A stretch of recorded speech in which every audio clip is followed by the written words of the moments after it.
ner mala kenyam kanasim kontin ba rachime ba jeling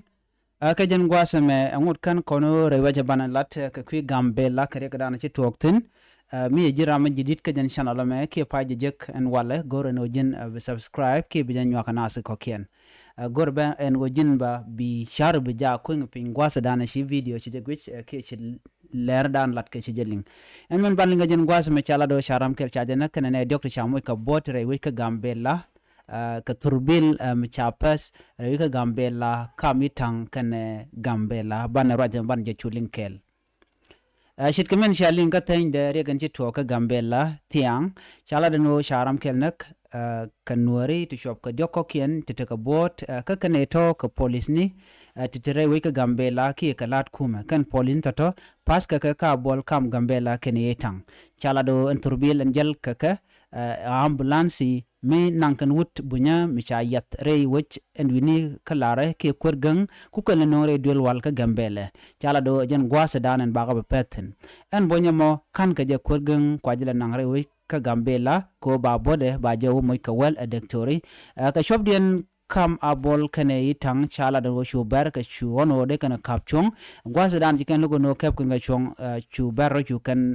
chu pal ka chwa chu pet nyam ene ko kende chodin ya leka ngoda kan kana kadre wi kapol en gwas mi chwa chu le match jen gwas dan na karam keltin ka chane doctor to chaga mo ka bode dit chala do ram dan la ger tel bod mi chejek cha ken ko jen mi chaja mo ka bot ke chaja nak tel ramude kan ka kandial kan idin kon tire torbiya cha roje ma chajalat cha police mo cha chuna ka cha nei to dang dok ko ken cha mo ka boti dit long cha roje ma chajalat e gambe la re mu dit long mo goro dong de jogi ka ta dan to ka je en mala leadership tok ka che tok ko ngot kuma kan re dan der kun pin ka kwinen kon lat ke tijek re ka gambe la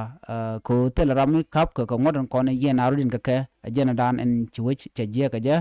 kien na kana da domni kana se kon na ka da domni kan wari ko kan wari kana jen ka gambela bu ko wo kai tang kala re bu ko kan nyene nyang je ko bu wan to amen wudi ne ka ko bo tergol kana to kan dial ni ko la jen long re ka gambela kan wari ngwan wari re ka gambela en kan ber kan ne kontin ngwandien te ka kadaro da ki kan ne kon ngor kan wari ka ngware ka gambela ka jen gwasa me jer ka dan ci tok tiang an wo cha ramkel cha jen kan ne do cha mu ka bot re wich ka gambela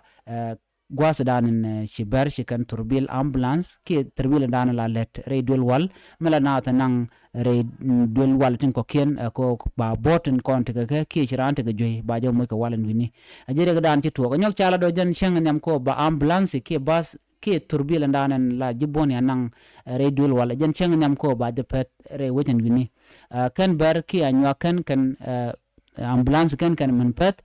jena nyam ne me jen dana chala do sharam dan ci yede ci jen ke chanek cha jo nang ba jo to re wucin wini kalara ke kurgang ajere ga dan chole lar ne me koy kemi ci kum jela do no dong ba na ba ka kep ke cha ka kep kana ko lat kemi je ga mo ngoda kana ngach ajele dan de ko ne jen gwasame mi jiram jidit ke jen channel me gore jen bi nyana ko ken ko bi ler konen la rodien re ka gambela bin ga chwali nga gwa ka tum ne nas jen dan de ko ne jen gwasame gore no jen bi nyana ko ken ke subscribe biata kamal bye bye